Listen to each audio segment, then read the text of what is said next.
President Trump is pondering whether to sign the new border security bill, which lawmakers are touting as a fair compromise between evil Republicans who want to heartlessly enforce immigration law and generous Democrats who want to compassionately destroy the country in the name of strengthening their grasp on power. Trump had originally asked for $5.7 billion to fund his promised border wall, enough money to build a barrier from Texas all the way to another part of Texas about 5 miles away. Instead, the bill offers only about $1.4 billion, which will only pay for a single fence post, since Democrats insist the fence post must be cushioned with velvet so that weary illegal immigrants can rest against it while they reload.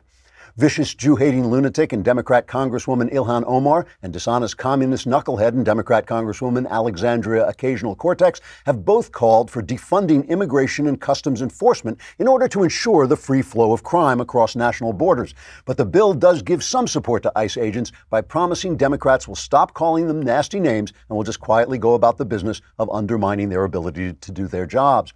Other provisions of the compromise bill include funding an interstate El Chapo highway. This will ensure that those escaping oppression in Central America who want to build a new life here with the millions of dollars in drug money they have hidden in the walls of their panel trucks will be able to drive directly to the homes they have acquired from owners who've mysteriously disappeared. Although the bill gives Trump none of what he wanted, observers say the president will sign it because he heard that's what you do with bills on an old episode of Schoolhouse Rock. The president continues to insist that Mexico will pay for the wall by sending us thousands of illegal workers we can hire for less than minimum wage, thus saving us money that can be used to build the wall. Trigger warning, I'm Andrew Klavan, and this is The Andrew Klavan Show. I feel hunky-dunky, life is tickety-boo. Birds are winging, also singing hunky-dunky-doo. Ship-shaped ipsy-topsy, the world is zippity-zing. It's a wonderful day, hurrah, hooray! It makes me want to sing. Oh, hurrah, hooray! Oh, hooray, hurrah! Happy Valentine's Day. It's a day for all you lovers out there to get together and act out your fantasies of bathing in olive oil while caressing a rubber chicken and wearing a bustier and high-heel shoes. And maybe that's just my fantasy. I thought it might be universal, but this is a time of fantasy all around. Yesterday, we talked about fiction and how fiction is meant to tell the truth about the world. Today, we'll talk about fantasy, which only tells the truth about the person who is having the fantasy. Current fantasies in the media include the all-consuming evil of Donald Trump, the realism of the Green New Deal, the idea that intersectional racism is going to cure other kinds of racism, and one big fantasy on the right, too, the idea that Donald Trump is going to get anything substantial for his wall from the House Democrats. The problem with dealing with the world through fantasy is that reality will just keep on unfolding without us. Let's talk about 23andMe. It is just an incredible amount of fun. It is obviously one of those services that looks through your DNA and tells you lots of interesting stuff about yourself. You just spit in one of those vials. It's very cool. It really is a lot of fun. And it can, with more than 125 genetic reports, you can gain insights about your health. You can commit to a healthier you inspired by your genes. With 23andMe Health and Ancestry Service, you get more than 125 genetic reports. You get for instance, a deep sleep report. If you've always suspected that you need more sleep than other people, or you feel more sleepy after missing out on a night's sleep, you might not be imagining things. It might be something real. I personally found I was related to Thor. That's maybe it's just the actor who plays Thor. I'm not sure. You can find out a lot of other things. A 23andMe Health and Ancestry Kit is a perfect gift for Valentine's Day. Buy your kit today at 23andme.com/Klavan. That's the number, 23andme.com/Klavan. Again, that's 23andme.com/Klavan. You will learn a lot, like, for instance, how to spell Klavan, which is Klavan. So I have to start with this from Salon.com, which is, it may not be the most important news of the day, but it's certainly my favorite article anywhere, possibly for the year. I know it's only February, but still. And you have to understand when you listen, this is what liberals, by whom I mean like everybody kind of left of center, this is what they listen to all day long. And they laugh at it too. A lot of them laugh at it too. But I think it actually informs their worldview. You cannot listen to this stuff all the time without it's getting into your head. So this is an article for Valentine's Day from Salon.com. It's called, "Has Trump Wrecked Our Sex Life? Post-Trump Sex Disorder is Real," says sex therapist. This is by Chauncey DeVega, a staff writer. And the subhead, my favorite subhead maybe ever, Big Mean Sexy Daddy. So Lon turns to Dr. Susan Block for answers to questions you didn't want to ask. Donald Trump has made America's mental health crisis much worse. Beginning with his presidential campaign and through to his third year as president, the United States has experienced an increase in anxiety, suicide, and depression and other mental health problems. This is really interesting, by the way. That's just untrue. I mean, for 20 years, for 2 decades, suicide has been rising in this country, mental health disorders. It's hard to tell with mental health disorders because they keep redefining them downward so that you start with, mental illness starts out as, I hear people from Venus speaking through my tooth fillings, and it ends up as like sometimes I can't sleep so well at night, and that gets into the DSM book, and that becomes a mental disorder. So it's very hard to tell about that. But suicide, which is a good indicator of where things are going, has been rising for 20 years. The entire premise of the article is ridiculous. Says, now, the President of the United States is also a role model. This, too, is only true on the left. Nobody on the right thinks of the President of the United States as a role model. Not this one, not anyone. His or her behavior influences the public and is documented by James Gilligan in his book, Why Some Politicians Are More Dangerous Than Others. Trump's assault on the country's mental health is part of a much larger pattern. Okay, so Donald Trump's negative impact on mental health extends to the intimate sexual lives of many people as well. What is post-traumatic Trump disorder? How does Donald Trump's misogyny and other unhealthy behaviors, this guy is actually thinking about this, towards women reflect deeper systemic cultural problems in America around gender, sex, and intimacy? Now, in an effort to answer these questions, I recently spoke, he says, with Dr. Susan Block. Dr. Susie is the founder and director of the Dr. Susan Block Institute for the Erotic Arts and Sciences. Block is perhaps most well known for HBO TV special Radio Sex TV and appearances on HBO series such as Real Sex and Cat House. Now, I happen to have seen both shows. I don't know why, but I have. I mean, I watch a lot of stuff. I have seen both Real Sex and Cat House. And Cat House is an actual evil show. This guy just died. He was the guy who ran this whorehouse in Nevada, right? So it's a legal place, a legal house of prostitution. And the show, I think I've seen it twice. It was evil. It was an actual evil show. It was a show that romanticized and normalized prostitution. I researched a lot of prostitution, Nevada prostitution, for one of my novels, Damnation Street. I went up there, I visited a brothel, I talked to people there. And it's terrible, I mean, like, not only do these women work for these places that are supposed to be protected, but they all have pimps, and their pimps treat them just the way you think pimps treat them, very badly.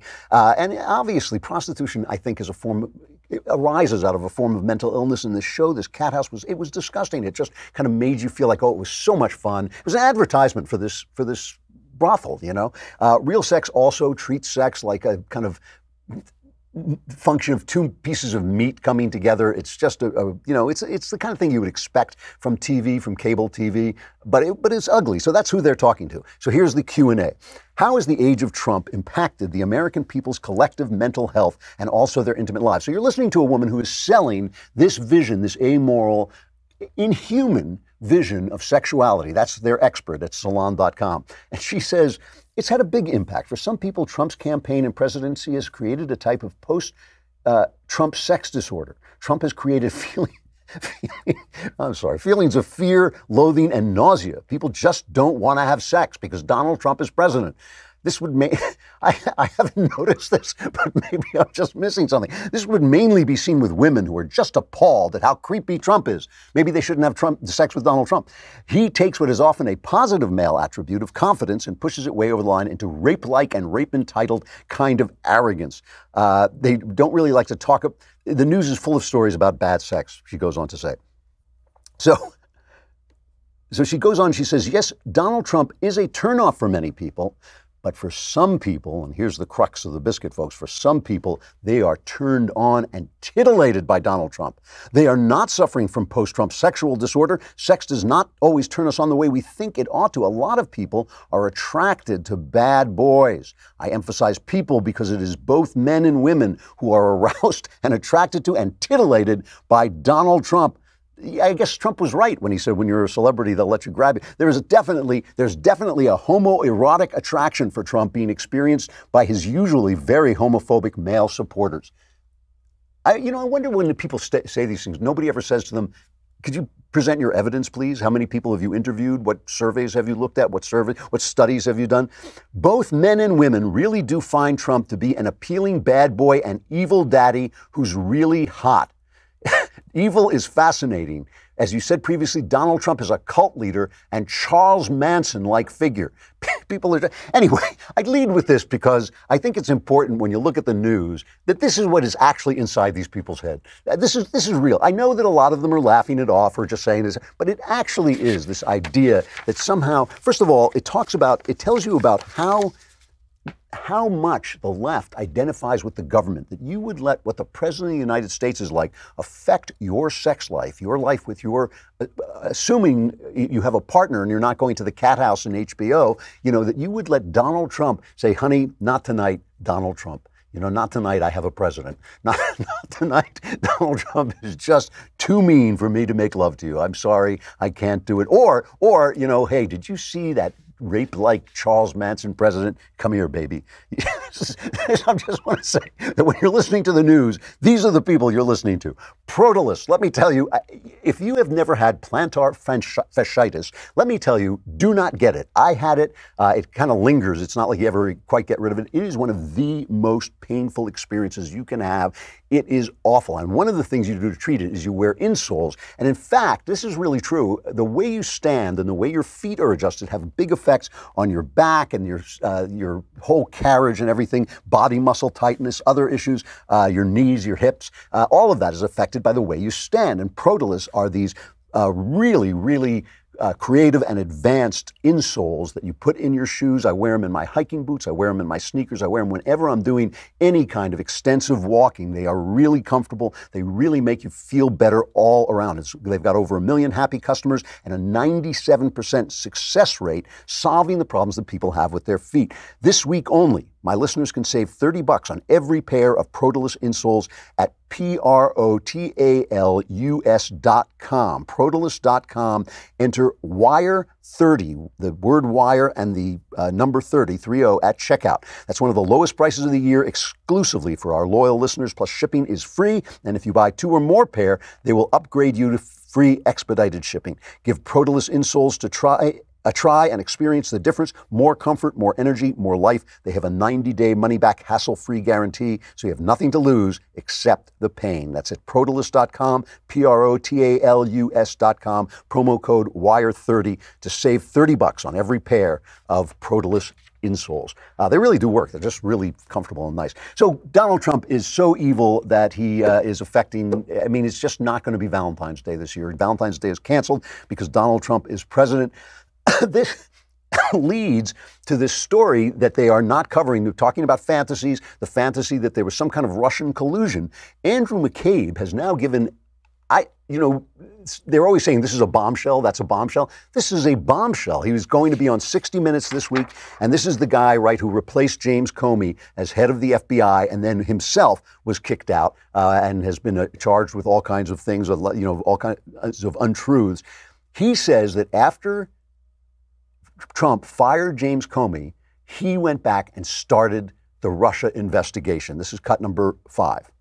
I was speaking to the man who had just run for the presidency and won the election for the presidency, and who might have done so with the aid of the government of Russia, our most formidable adversary on the world stage.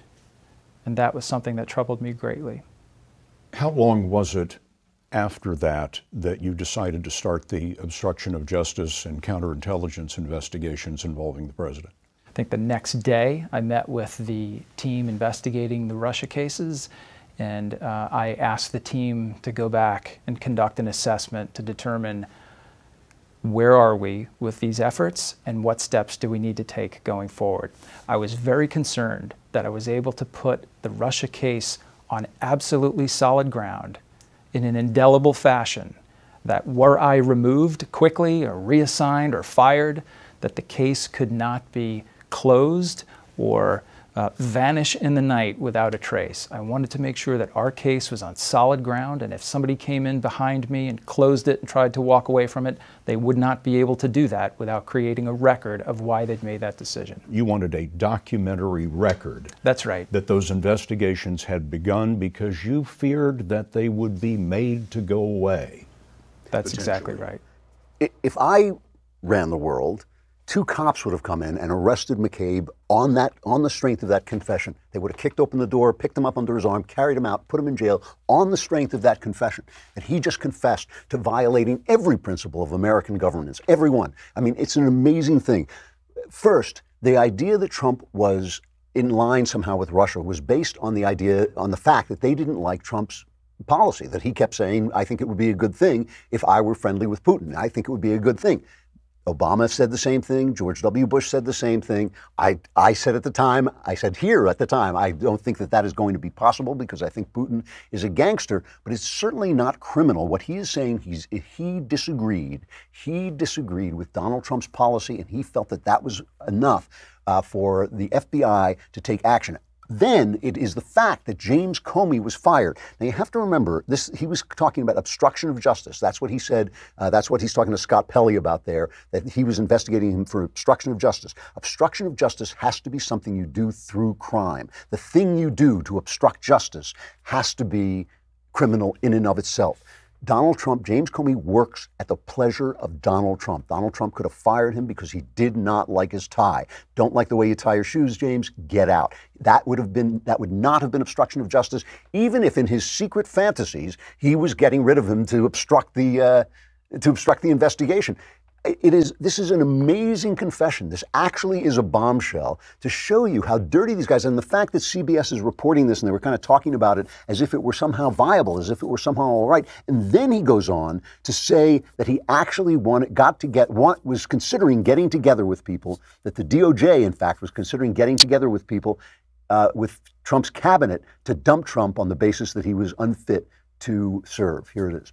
There were meetings at the Justice Department in which it was discussed whether the vice president and a majority of the cabinet could be brought together to remove the president of the United States under the 25th Amendment. But there was a discussion underway about removing the president of the United States. They were counting noses. They were not asking cabinet members whether they would vote for or against removing the president, but they were speculating this person would be with us, that person would not be, and they were counting noses in that effort. And this was not perceived to be a joke. This was not perceived to be a joke. Mm-hmm. It was also said at a previous time that the Deputy Attorney General, Rod Rosenstein, offered to wear a wire into the White House to record potentially incriminating conversations with the president.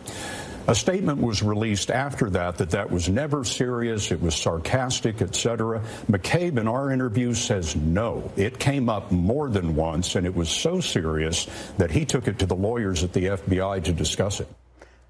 Rod Rosenstein, I mean, this is amazing stuff. This is fantasy. This is guys living, they're so surrounded by people who agree with them. They're so surrounded by the Obama administration, which is telling them that they are the good guys and the other guys are the bad guys, as opposed to they're the Democrats and the other guys are the Republicans, that they really thought this was a valid thing to do. Rod Rosenstein has just sent out a statement saying, as to the specific portions of this interview provided to the Department of Justice by 60 Minutes in advance, the Deputy Attorney General, that's Rosenstein, again rejects Mr. McCabe's recitation of events as inaccurate and factually incorrect. The Deputy Attorney General never authorized any recording that Mr. McCabe references. As the Deputy Attorney General previously has stated, based on his personal dealings with the President, there is no basis to invoke the 25th Amendment, nor was the DAG in a position to consider invoking the 25th Amendment. Finally, the Deputy Attorney General never spoke to Mr. Comey about appointing a special counsel. The Deputy Attorney General, in fact, appointed Special Counsel Mueller and directed that Mr. McCabe be removed from any participation in that investigation. Subsequent to this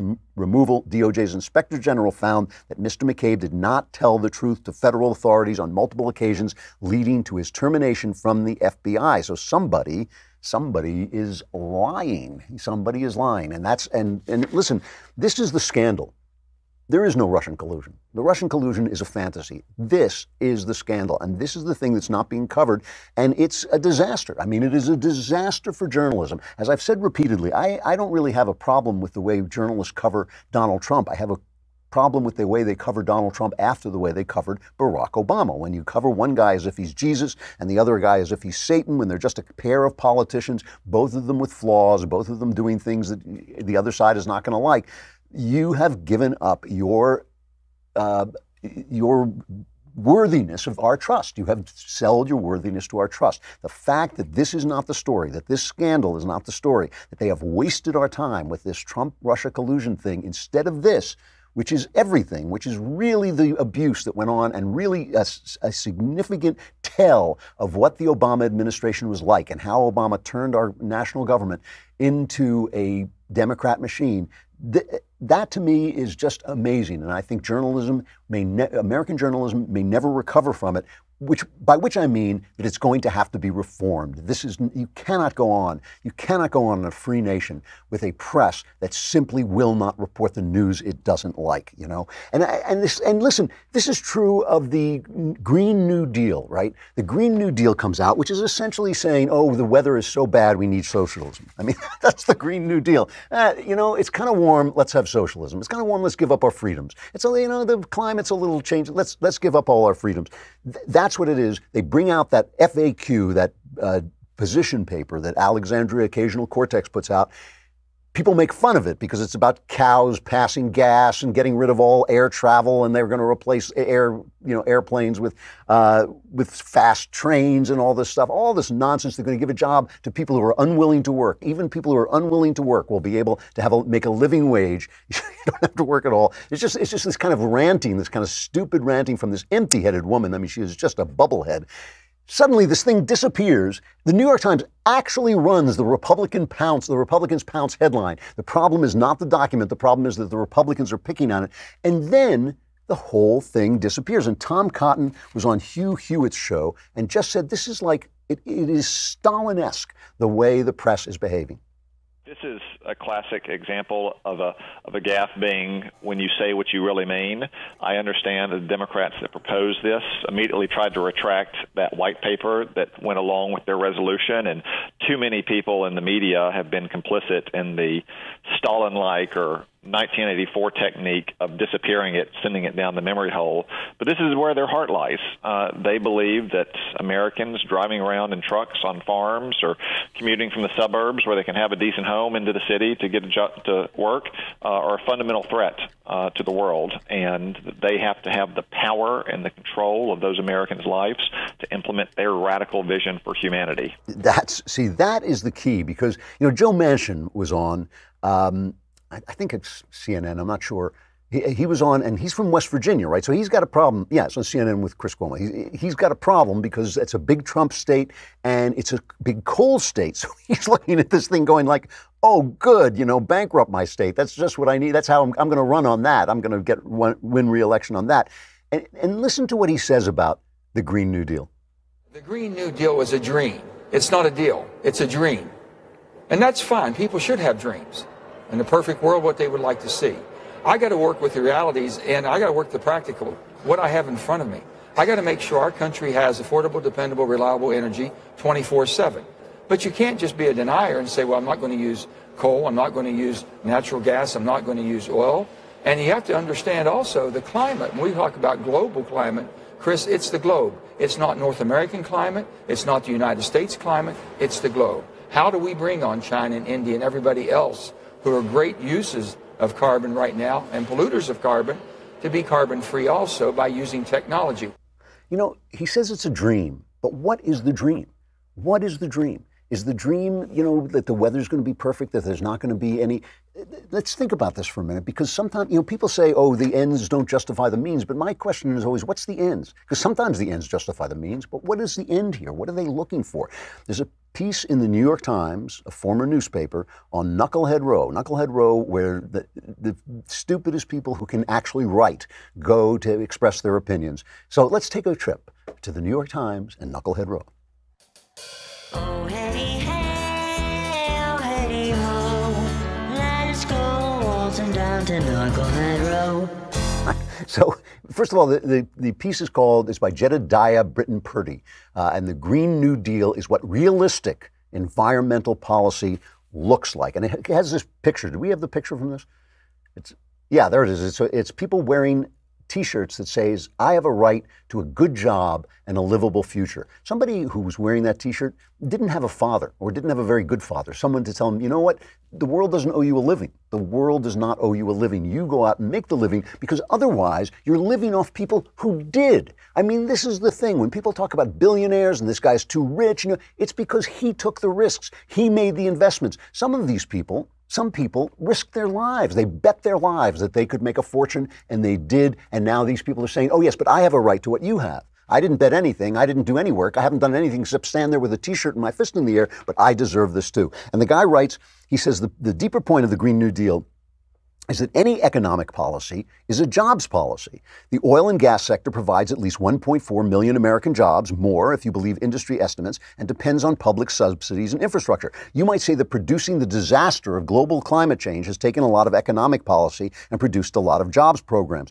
Reversing direction will take the same. Since environmental policy can happen only through economic policy, there is no avoiding decisions about what sorts of work there will be. Now, what he's saying here, and he does say this explicitly, is that since the market won't take care of the environment, and there's a certain truth to that. The government does have to do things to protect the environment, because no part of the market system will necessarily do that. Since the government has to do something, these jobs are going to be government jobs, and if we're going to completely control the environment, which we obviously have the power to do, just ask Alexandria Occasional Cortex, she knows. And so we have the power. All the jobs are going to be government jobs. That's the dream. The dream is to replace private industry with socialism. This notion that because oil has to ship on roads and roads are paid for by the state, that somehow the state is subsidizing the oil industry, that is nonsense. There are certain things that government does. Very few. Most of the things the government does in this country, it shouldn't do. And if it didn't do, they would work better. But the dream is basically, it's Rousseauian primitivism. You saw Avatar, Dances with Wolves, Pocahontas. They're all the same movie, right? The civilized man comes to the natives, the primitive natives, and finds that their way of life is really the good way of life, and our way of life is rife with evil. That is the way that it works. And I always make fun of Avatar, because in Avatar, all the primitive people have all the things that you only get through oil. They have things that fly because they have dragons. They have lights because their trees, their magical trees light up. They have energy that comes from this clean tree, endless energy. They treat their women as equals, which only happens in a technological society. You can't treat women as equals in a technological society, because they keep getting pregnant on you. That's why. You have to take care. If you're going to keep the tribe alive, you got to protect the women. You got to keep them, where you can see them, and the men have to go out and fight.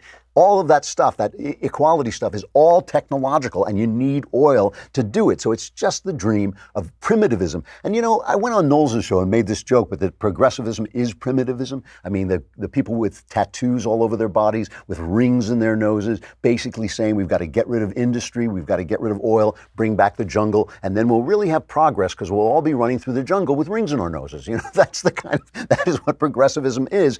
That's the dream, and that dream has been destroying things at least since the French Revolution. The dream of primitivism has been destroying things. Another fantasy that the left is selling us. We are going to stay on and not say goodbye to Facebook and YouTube, but please go over to dailywire.com and subscribe. It's a lousy $10 a month, a lousy $100 for the year, for which you also get the Leftist Tears tumbler. But you get so much. You get all our shows, Knowles, Shapiro, Walsh. We're all here. You get to be in our mailbag. You get to ask questions at backstage and during the conversation. I think there's a Valentine's conversation. How come Knowles always gets the Valentine's conversation?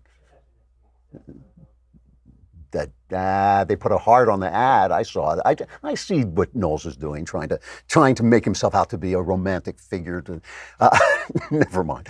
Anyway, you get all kinds of things if you subscribe. It really is a good deal. But we're going to stay on, because I want you to hear an interview with Dr. Warren Farrell. He's the co-author of the book, The Boy Crisis: Why Our Boys Are Struggling and What We Can Do About It. He's also written a number of other books, including award-winning international bestsellers, Why Men Are the Way They Are and The Myth of Male Power. Dr. Farrell, thank you for coming back. It's good to see you. I'm looking forward to talking with you. So you're talking now about this idea of toxic masculinity and what it has done to the romantic life of of young men, essentially. Now, I should tell the audience again, because if they don't remember, that you started out as a feminist. Do you still describe yourself as a feminist? No, I'm afraid I don't. Feminism is supposed to be about, sort of having equal opportunities and expanding the opportunities for women. Of course, I absolutely support that. The problem is that feminism has taken the world and framed it as men are the oppressors, women are the oppressed. And so they say things like hashtag Me Too, but hashtag Me Too has been a monologue. It needs to be a dialogue. To say that you're in favor of love in the family and to not understand that you need to support men and women both talking with each other if you want to make any progress, not just one person speaking and somebody else saying hashtag, believe women, but implicitly don't believe men if there's a disagreement. That really is not progressive. That's regressive. That is the essence of regressivism, not hearing each other, not being able to listen. And so when I did the research for the boy crisis, I found that boys all over the world that did not have fathers, those were the boys that did not have a lot of father involvement, that what I call dad deprived boys. That's where the boy crisis resides. The boy crisis resides where dads do not reside. And I was finding that the feminist colleagues that I had, they were very resistant to my suggesting that fathers need to be involved with families because they wanted the freedom for women to raise children by themselves. And they were lobbying for, when there's a divorce, mother knows best as to what to do with the children. And so therefore they didn't want fathers to have equal rights. And I'm saying you're in favor of equal rights, but except when it doesn't work in favor of women because you want to hear what's best for, you don't want to hear what's best for the children. And I said, usually, even back in the 70s when I was on the board of now, it was beginning to be evident that children did better when they had significant amounts of father involvement.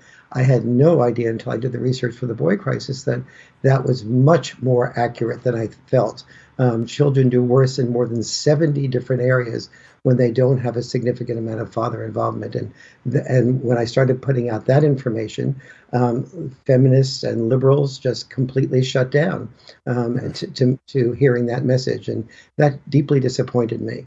It's kind of a vicious cycle. You start out with women saying a woman needs a man like a fish needs a bicycle. Then they have single mothers raising children, and then the boys turn out angry and confused about how to treat women because they don't have a father in the house to demonstrate it. And then they say, well, these men are not fit to be husbands. I mean, it's kind of it kind of is a self-sustaining system. It really is, and it's we find that the boys who are, when we look at ISIS recruits, for example, almost every ISIS recruit, and by the way, including the smaller percentage of girls who are ISIS recruits, are dad-deprived boys and or dad-deprived girls. Look at the mass shootings. When I studied the mass shootings in preparation for the boy crisis, I found that more than 90% of the mass shooters were not only boys, but dad-deprived boys. We're arguing about all these reasons. Is it mental health? Is it access to guns? Is it family values? Is it too much TV? Is it too much electronics? Well, girls have the same access to the same guns, the same TV, the same family values, the same families, and they're not doing the shootings. And it isn't the average boy that's doing the shootings. It is almost always dad-deprived boys that are doing the shootings. And then you look at suicides. Those are almost all from dad-deprived boys as well. Then the opiate addicts and the opiate epidemic, that's almost also all dad-deprived boys. And I started looking around and said, my goodness, I had no understanding. I wrote a book years ago called Father and Child Reunion, so I did have some sense of the importance of fathers. I had no idea until I did the research for the boy crisis that this is global, and it was much more potent than I thought. And so my attention went to what exactly is it that dads do that people need to understand and value in order to keep dads involved, and what can we do? Here we were throughout all of history, every generation had its war. And when we told men that they were really needed, men responded and were willing to die, to serve, to sacrifice. And, here we have all this stuff about toxic masculinity. My goodness, and male privilege. Is it male privilege to sacrifice your life so somebody else will live? This is really was, very challenging from the perspective that this is all feminists think. And I'm thinking, this part of feminism is wrong. And so it cost me maybe $30-40 million to challenge this. But I really felt like, maybe I can make a living saying what I think is really true, striking the right balance between the two. You're talking about, of course, some of the worst results of being fatherless. But let's go to the normal guy. I mean, it's Valentine's Day. There's a kind of meme in American society that men are just rascals who just want to go from woman to woman. And I think men support that meme because we all like to think of ourselves as James Bond a little bit. But in fact, in real life, what most of the men I know want is somebody to be with them and maybe take care of them a little bit and inject a little feminine gentleness into their lives. The ordinary guy, hearing all this talk about toxic masculinity and Me Too, what position does it put him in as a guy who wants to date and meet somebody? Men are, I do couples communication workshops. I did one last weekend, and I asked every man in the group, would you be willing to, if you knew your wife was going to die, she was in jeopardy, and you knew that you could save her, 100% sure, but you had a 50% chance of risking your own life, either dying yourself, would you do it? And now this is private, the people wrote down privately, their wives and women friends that were there would never see their answers. Every single man in the group, they had the choice of saying, yes, I would die. I'm uncertain. No, I won't. Every single man in the group said, yes, I would die, risk my life to save my wife. And in reality, when there's a divorce, men are 10 times as likely to commit suicide as women are. Men need love enormously. We work hard. We're willing to die. We're willing to take jobs like garbage collector, drive an Uber, do construction work jobs, all the hazardous jobs, be firefighters. All the jobs that are likely to kill people more are jobs that are 90 to 100% male jobs. No one who's talking about toxic masculinity is appreciating this type of sacrifice. The American Psychological Association is attacking traditional masculinity as if it's not that masculinity does not have its problems. Masculinity does have its problems. Let's look at those problems. There's a huge gap between heroic intelligence, which is training for a short life, being willing to be called a hero, dying on the battlefield, and health intelligence, which is emotional intelligence, and physical health intelligence, which is training for a long life. Let's examine that gap between heroic intelligence and health intelligence for sure. But don't just condemn men for being toxic, when in fact all their toxicities are as a result of being willing to sacrifice their life and deny their feelings in order to be willing to be a savior to you and a protector to you. That's the core understanding for men that is so important for women to have and understand, especially on Valentine's Day. There's something else that somebody was writing about this in the Wall Street Journal last week, that one of the symptoms of masculinity that the American Psychiatric Association was condemning was the male tendency towards self-reliance, which I thought was really amazing. The idea that I think women are more conformist than men are. I think they tend to stick together. I think they tend to be affected by social mores more than men do. And if you are going to find a rebel, almost 90% of the time at least, it's going to be a guy. If you don't have rebels, if you don't have originality, the society doesn't progress at all. You don't have any new ideas. Everybody just agrees. There's so many things about men that that I think are beneficial. But what I'm wondering is, let's say you're 16, you're 17, you're looking for a girl, you want to go out. What are guys experiencing at this point? Are they just living in terror, or are they actually fine? Is it an overstatement to say that dating and romance has become a problem? Since the boy crisis came out, I receive about 2 emails a day, hundreds of emails of parents saying, my son is in 7th grade. He's learning that masculinity is toxic. He brings this home to us, and we talk about why masculinity is much more complex than toxic and what the good parts are. So he goes and so he asks the teachers, why is masculinity toxic? Part of what they say is men are stoic, men deny their feelings, they don't speak up. So he goes in and he speaks up, and then he's told he's mansplaining. And he comes home and says, I don't get it, and so now I get emails from parents whose children are in 9th and 10th grade. And they say that, my son is learning. He sees on the one hand, there's Gone with the Wind where, Scarlett O'Hara's character is saying, no, no, no. Rhett Butler's character is saying, yes, yes, yes. He drags her up the stairs, and the next scene is she's totally in bliss. And this is the female fantasy, the #1 best-selling movie of all times for females. You have 50 Shades of Grey. It's not actually 50 Shades of Gay. It's that women want. And so on the one hand he's getting these messages as to what a female fantasy is. On the other hand, so he goes ahead and he takes risks, but then he realizes that the law says that if he holds a girl's hand in college, this is the actual law in California. It is in Congress or the state Senate or Assembly in 26 other states in the United States, that if your son is in college, he asks a girl out, she says yes. He reaches over to take her hand. She takes her hand without her giving affirmative consent. That is, without her saying ahead of time, yes, you may take my hand. He is subject to being potentially accused of sexual harassment.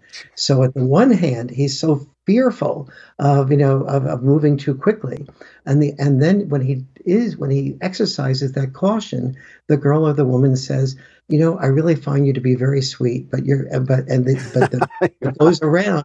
But what follows very sweet. Sure, yeah. We'd like to just be a friend, and would you introduce me to the quarterback? That type of thing. Yeah. And so it is really confusing. President Trump said it's a scary time for young men. Well, I can verify that since the boy crisis came out, I'm getting hundreds, thousands of emails saying it's a scary time for my son. Here is the animus, the anger, the negativity my son is hearing about his future. He's hearing the future is female, and books are like The End of Men are coming up. These are all sort of like The End of Men, the future is female.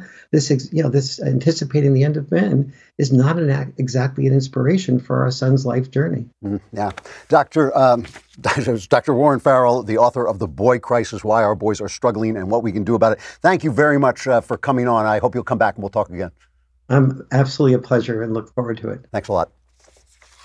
Let me end with a final Valentine's reflection. One of my favorite scenes in movies is the final scene of Blow Up. And it's not really a spoiler because it comes after the plot is resolved, and it's almost a coda commentary on the plot.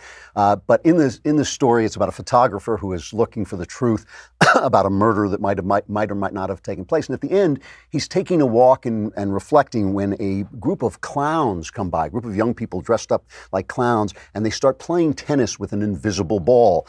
They hit the ball back and forth, and after a while, you start to hear the ball going, the thock of a tennis racket hitting a ball.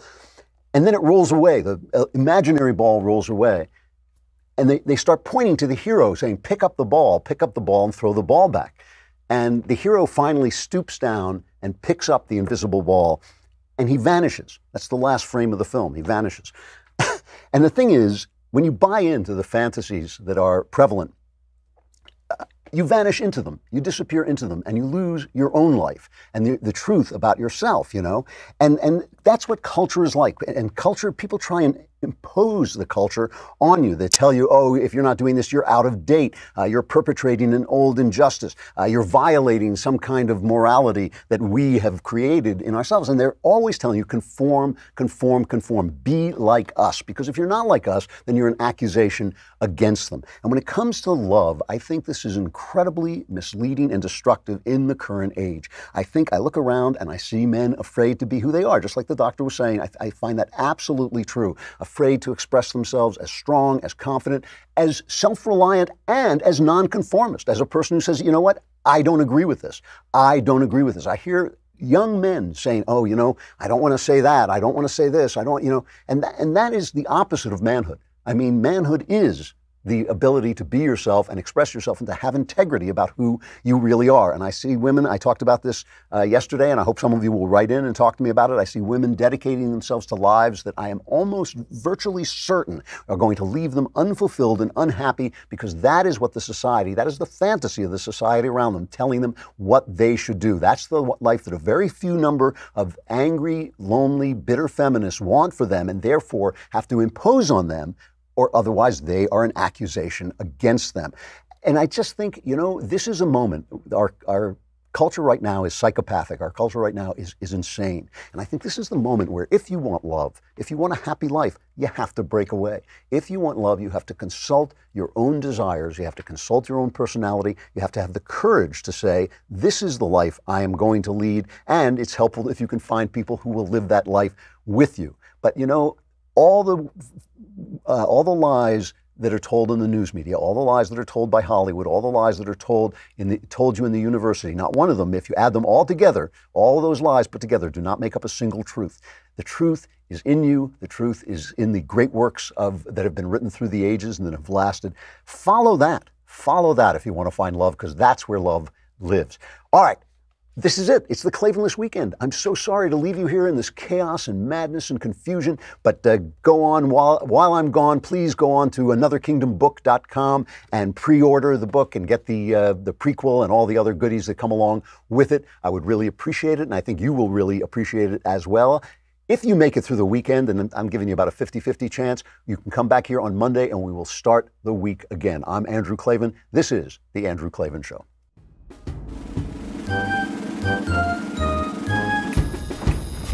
Oh, hooray, hurrah! The Andrew Klavan Show is produced by Robert Sterling. Executive producer, Jeremy Boring. Senior producer, Jonathan Hay. Our supervising producer is Mathis Glover, and our technical producer is Austin Stevens. Edited by Adam Sayevitz. Audio is mixed by Mike Cormina. Hair and makeup is by Jesua Alvera. And our animations are by Cynthia Angulo. Production assistant, Nick Sheehan. The Andrew Klavan Show is a Daily Wire production. Copyright Daily Wire 2019.